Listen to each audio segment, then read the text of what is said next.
It is August the 13th, 2013, and I'm here with Dr. John Jacobs. Dr. Jacobs, give us a background. Tell us when and where you were born. Well, I was born at, I looked this up this morning, 421 Stenna Street in Kent on December 29th, 1927. 1927. Well, you've had many years here in Kent. Can you give us some idea of what your neighborhood was like and your friends and growing up and going to school? Well, I don't remember anything about Stenna Street, of course. My family moved, I think for a very short while we lived on Carthage Street, and then we moved to 467 Wolcott Avenue, which is 2 blocks from Stenna Street, and lived there until 1939. And so I do remember growing up on Wolcott Avenue. It was a dead-end street, and there were a lot of kids of various ages, some of them my age, some of them older, and a few younger, although I was pretty young when I moved there. Some of the people who lived on Wolcott Avenue I watched grow up and grow old and die. Some of the young folks were my peers and ended up being friends and patients, and so I had a lot of memories related to the north end of Kent and Wolcott Avenue. Then we moved from Wolcott Avenue to 918 Crane Avenue, which was out on the east side of Kent, and that was in 1939. Yeah, 39, and lived there until I went away to school, got married, started out on my own. So that's kind of basically the story of the early years. Well, what school did you go to? I first went to kindergarten at the university school. Had a big silver bus came up the street, and got on it. Mr. Williams was the driver. And so I went to the university school for kindergarten, and then I walked to Central School for the 1st and 2nd grade, and that was the old Union School, and later became an elementary school. And then the 3rd and 4th grade were at DePeyster School, and then we moved from Wolcott Avenue over to Crane Avenue at that time, and I started at the university school in the 5th grade. Graduated from there in 45. What was the university school like? Give us a little background on that. Well, I didn't find it much different from the public school. I wasn't aware of a difference. We did have practice teachers, student teachers from the university. These were students who were in college education, and they needed somebody to practice on, and so they were called practice teachers or student teachers. Practice teachers, really. So that was kind of different. We had a homeroom teacher who was a supervisor, and she really ran things, and sat in the back of the room usually watching what was going on. I think I didn't notice much difference in the children. I realize now that they were probably from a little bit more affluent class than the average in the public schools. But I didn't notice that. That didn't seem to make much difference to me. What did your friends think of you going to a different school than they went to? Well, of course, we moved to Crane Avenue, which was on the east side, and all of my friends there were going to the university school. So we didn't see anything different there. And then as I grew up and went through the grades, we had friends from all over town, and some of them went to the public schools, and some of them went to the university school. I don't feel like there was a lot of difference. I think there probably was to some people. Some of the students in the public schools resented us or something, but I didn't see much of that. You wrote a little, wonderful little memoir of growing up as a Davy child. And it's a nice reminisce about your mom and dad and what went on within the Davy family. Could you give us a little bit of an idea on what that was like with your mom and dad? Well, to start with, I guess my mother and father are both from Jackson County, in southern, about as far south in Ohio as you can get, save one. They were both born and educated there. And my father kind of went out on his own, apparently. That's another story. I don't know how that all happened, but at any rate, he and my mother married in 1924. He had started the Davy Tree somehow in 1921. And after they were married, they came to Kent. They were married in southern Ohio, and then they came to Kent. So my earliest recollections of what my father did were that he worked for Davy Tree.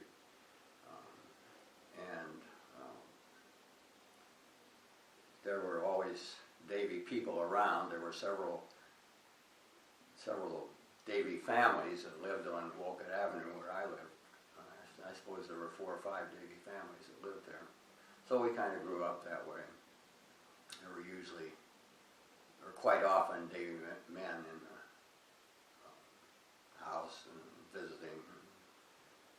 What was your father's job with Davy? Well, he started out as a tree skinner, basic, climbing trees, and then he became interested in research. And it was the early days of the Davy Company, and they didn't really have any research going on. And, I don't know exactly how it started, but he had an interest in research, and he had an office which was devoted to that. And he was also interested in photography, and he developed the photographic department at Davy Tree. And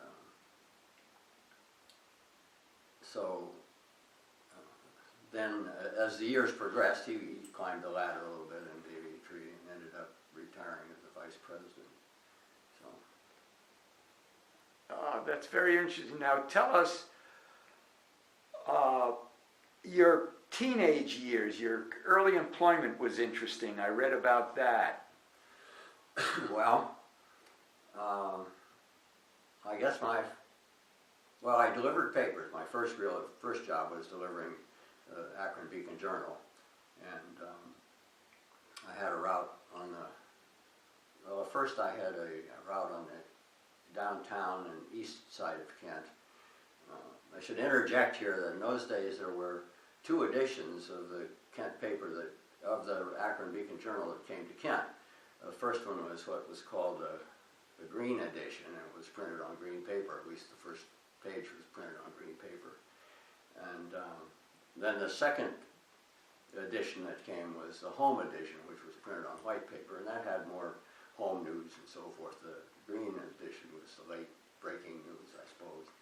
Well, my first route was a green edition, and that was downtown and out on the east side of Kent to a certain extent. And then later on I had what we call a white route, and that was mostly on the west side of Kent. So those were my first 2 jobs. Well, I seemed to be interested in the operation and George Smith, who was the manager of the Beacon Agency in Kent, kind of took a liking to me and took me under his wing. And as a matter of fact, when my father went to the service, I think George kind of looked after me, or he thought he was looking after me. And, he was a very good friend.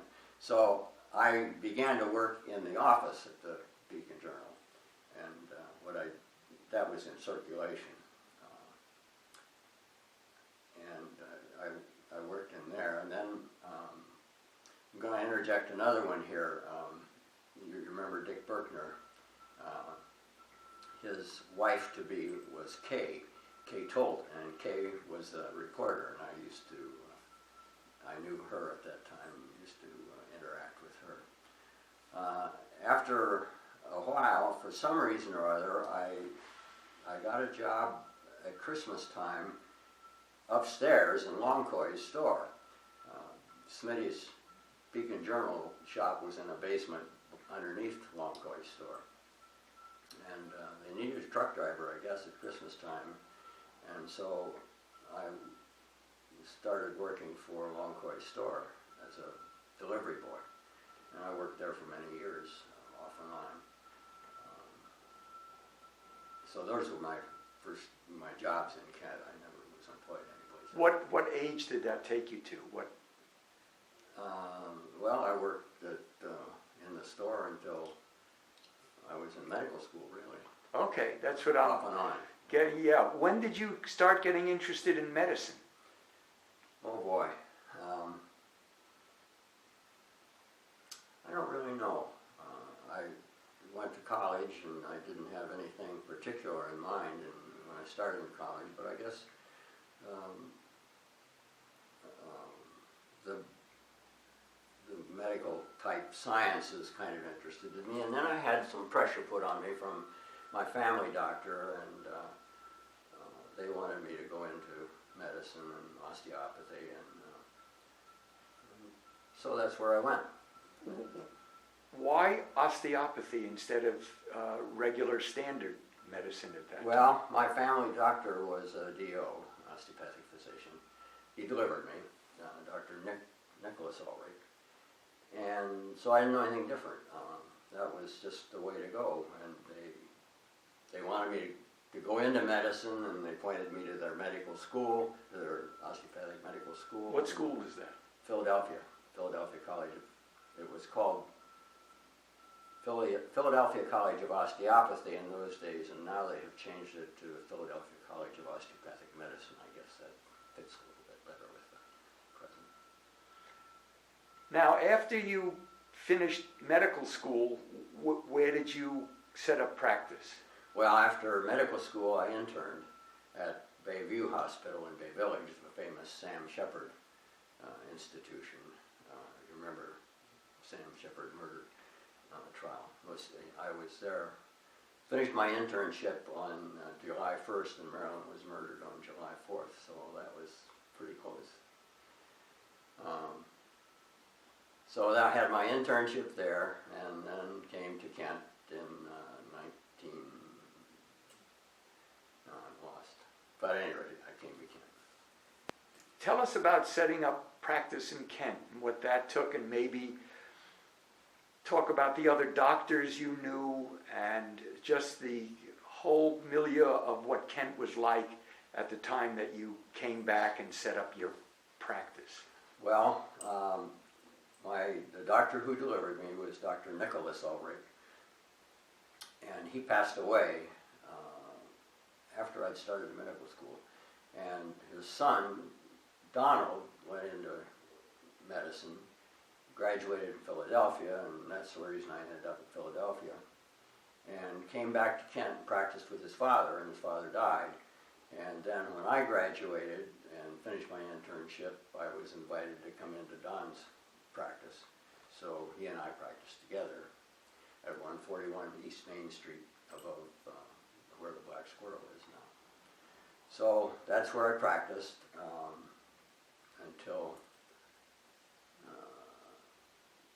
sometime in the late 60s, I guess, and we moved out onto West Main Street. I don't know how to describe Kent. It was smaller then than it is now. The university was there. As a DO, we had our own hospital in East Akron. It was called Green Cross Hospital, and eventually they built a building out in Cuyahoga Falls, and we went out there. So we had kind of a separate. We were separate from the traditional medical doctors. Our practices were pretty much the same. We did the same kind of thing: surgery, and delivered babies, and made house calls, and so forth. But we were kind of separate and frowned upon in those days. Yeah, tell us about that. I know a little bit of the history, but I'd like to hear it directly from someone that was involved in it. Well, I guess that's a little hard to describe. I think the medical profession, if you'll excuse me, had a pretty high opinion of itself, and I guess they still do, don't they, Henry? We doctors think we're one step above. And so they looked down on anybody who was a little different from them, chiropractors and osteopaths and naturopaths and so forth and so on. And I guess we all had our place. The osteopathic profession came to be because there was a doctor by the name of Dr. A.T. Still, who was a medical doctor, but he thought that had the strange idea that the body could kind of heal itself if given a chance.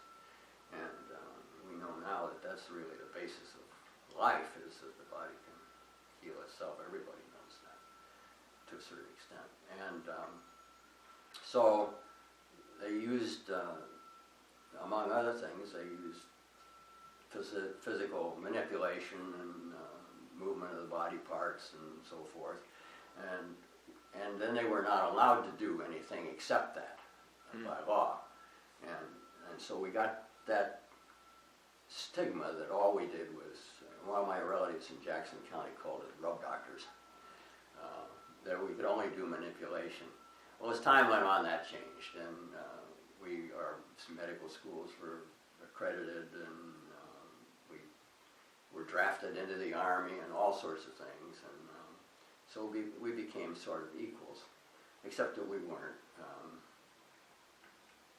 for a long time. In Kent, we circulated in our own society, the DOs did, had our own organizations and so forth, and we did not have privileges in the local medical hospital province.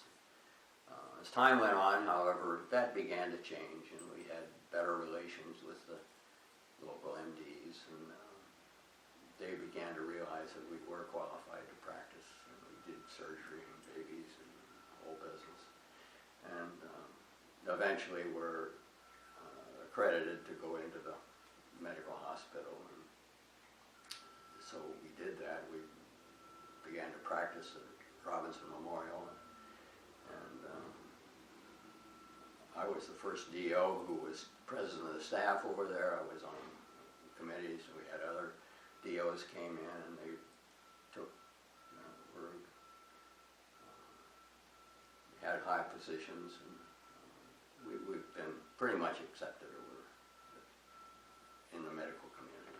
Were your parents still alive at this time? Oh yeah, yeah. What did they think of all of this, and your being a DO? And well, of course, I was delivered by a DO, and the only doctor that they ever knew when they came to Kent was Dr. Ulrich, a DO. So that was the way to go. I guess they were proud of me because I was a physician. well, tell us a bit about your private life. How did you meet your wife, Jean? Well, I worked at the paper office, and then went upstairs and worked at Longcoy's, and Longcoy's was a family store. The Longcoy family had been in Kent forever, and it turned out that, well, Harry Longcoy was the gentleman I started working for, and he got older and began to want to sell the store and get out of it, and he sold it to a man by the name of Harry DeVoe, who had been a salesman that came into the store, and he wanted to get into the grocery business. And so he bought the business, but he wasn't much of a businessman. He was too much of a businessman. He wasn't a store man, you know, and he didn't attract customers, and he didn't like him and so forth. So the business began to fail, and Harry Longcoy bought it back from DeVoe, and then sold it to a nephew of his named David Longcoy. And ran the store, and it just happened that his daughter was Jean Ann Longcoy. And so I met her there. I'd known her before because she was a couple years behind me in school, and I think we had dated. We'd spent a New Year's Eve together one time. But at any rate, got to know her there. And I have a little story about that.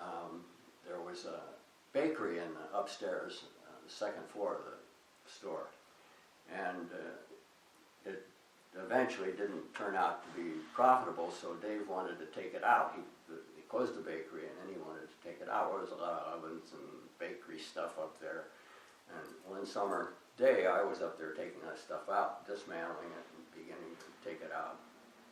And it was hotter than 80s up there in that second floor, and I was sweating away. And Jean came up and saw how I was suffering, and she went over next door to Ray's place and brought me a beer. And so we got married after that. So all it took was one beer. No, as a matter of fact, she made some steaks for me one time, and that really quenched it. My mother, we always bought round steak. I guess it was cheaper. And round steak was tough, and she beat it to death with a thing that had some prongs in it. You've probably seen those. And I remember her beating those poor round steaks. Well, Jean's father brought home a real nice sirloin or something or other, and she made a good steak for me, and that kind of quenched the deal. So a beer and a steak. Beer and a steak. Yeah, you're a cheap date. Yeah. That's a wonderful story. And when did you start your family?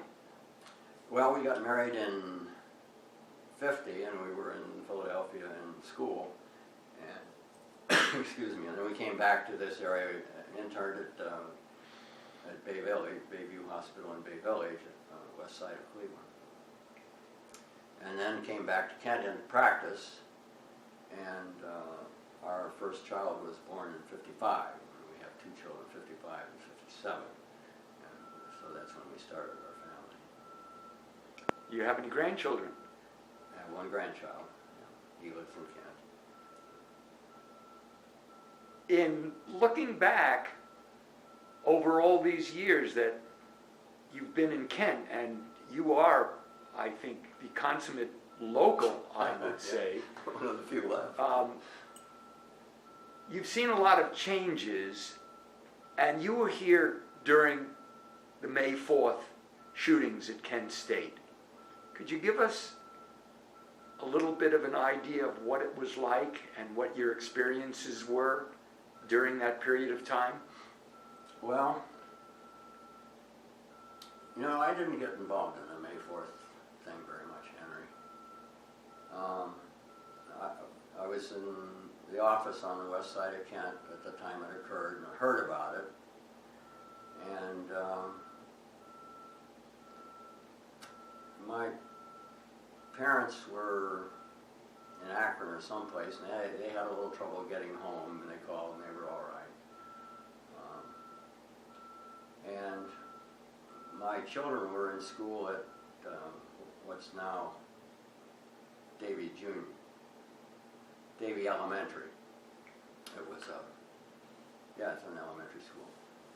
And they were in school up there, and my wife drove up to get them because she heard this on the radio that the town was in danger and so forth. While she was picking them up, she saw Roger DiPaolo, who was a little kid at the time, and she asked Roger if he wanted to ride home, and he turned to his sister Linda and said, "Is it all right if I get into Mrs. Jacobs' car?" That's an aside. So she took the kids home, and my parents lived just a block away from all of this, and they were quite upset about it. My father was concerned for the kids, and then when he found out that they were safe at home, he was... and that's about my experience of it, Henry. I don't get into the May 4th thing, for better or worse. Yeah, I was under the impression you had more of a connection to that in some way, shape, or form. No, I don't think so. No, okay. finished out the day working. I went home, the kids were at home, and I didn't believe in going over and getting mixed up and all that kind of stuff. I thought my place was not there, it was home. So. Well, what do you think of all the years you've been here, and I've been here a good number of years also, a lot has happened to this town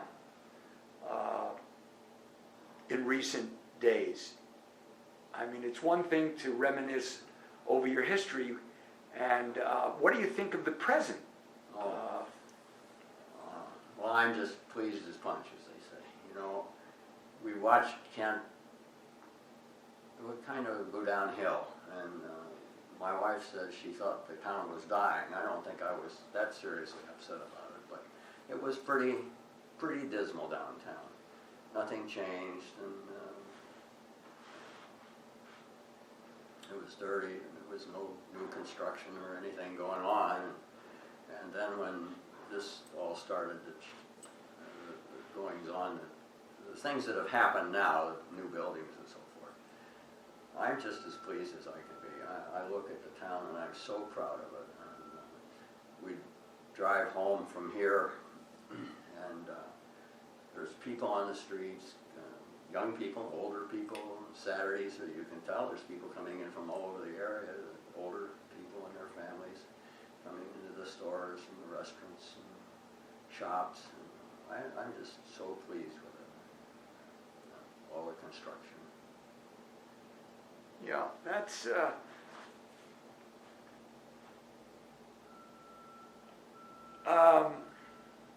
I can't really think of much more to add. I mean, you've given a really good overview. Is there anything in particular that you can think of that you would like to be remembered for, let's say, in the years to come? If somebody looking at this oral history, listening to it and seeing you, would you like to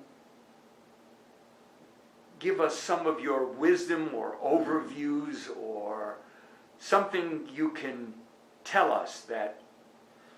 Oh, I don't know. You know, something that strikes me, and it's been, particularly since I've been involved with the Historical Society, have a lot of people coming through. So many of those people have been in my past, from people who are now my age or older, down to children that I delivered. And that's very moving to me, to see all of these people that I've grown up with. I get a lot of hugs, and that's really nice. I saw a lot of people in my practice, and I think I was a good doctor. I was never sued. That says something. Maybe I didn't take any chances, but and I did a lot of different kind of things in my practice, delivered babies and saw children and older folks and made house calls and night calls and phone calls. And, so I really had a full life, and my family has been good, given me no problems, and my wife and I get along well. So I really think we've had a good life. And when I was in medical school, our dean was a Pennsylvania Dutchman, Otterbein Dressler. And he was a philosopher, and he wrote a little book about parking on the other fellow's nickel and so forth. But I remember one thing he told us when we were freshmen, is if you just do what you're supposed to, you'll get along all right. And I've always thought of that. I don't know whether I've always done it, but I really think that's life. If you do what you're supposed to, you get along all right. So I've tried to do that. Are there any regrets? Anything you would like to do over? Oh, I suppose if I sat down and thought about that. Well, yes. there's a chance. Well, I don't, I really don't, I really can't think of anything that I'd really changed too much. It's been good. Somebody wrote a book, Don't Push the River, It Flows by Itself, and that's good. So that sounds like a pearl of wisdom. I rather like that myself. About you feel you're the river? No, I'm floating along in it, though. Floating along in it. You're floating along in the river. Yeah. And the river's still flowing. Yeah. Well, we're all in ourselves. We don't. I'm not you, and you're not me. I'm John, and you're Henry. So I really think we are self-centered people. I don't think it can, no matter how much philanthropy you do, and so forth, it's self-centered. And I feel that way, but I've had a good life. Good. And it's still going on, rather strong. Still going on. Good health. Yeah. Hope it stays that way for a while. I think we're very proud of you, and I think your patients are. Yeah. Well, I've met some of them. Had a good life. Yeah. And I have to say, this has been a real good experience at the Historical Society. It just kind of fits in. I remember when I first started, John Wonderly was about the oldest person. Whenever they wanted to know something, they went to John. Well, Gene and I are about the oldest people around now. Well, So do people come up to you on the street and say, "You're Dr. Jacobs," or? Oh yeah. I get a lot of that here because people coming through. I'm really exposed to more people here. But yeah, I run into people in the stores and, oh, you delivered me, or oh, I remember when you came to my house, my grandpa was sick, things like that. Well, that's great. I enjoy listening to, I still see myself, probably like you, as a young man, Yeah. listening to an older man, and then I think about chronologically our ages, Yeah. and really not that far off. Yeah. And it kind of surprises me when I think of the age that I'm at. Does the age that you're at sometimes surprise you? Oh yeah. I'm 86. My God, that's old. I really am surprised sometimes when I realize how old I am. And I just feel so fortunate, that my health is good. Look at the people who are in their late 60s, and they can hardly get around, they can hardly move, sick in bed, and invalids. And I just can't. What is it? Somebody said, "Don't look back, something might be gaining on you." Yes, Satchel Paige. Satchel Paige, yeah. Don't look back, something might be gaining. Yeah, exactly. I remember that. Yeah. That's a good quote. Yeah. That's a very good quote. Well, I think we can kind of end that here. All right. It was very enjoyable. Good. And thank you so much. Well, thank you for It having me. was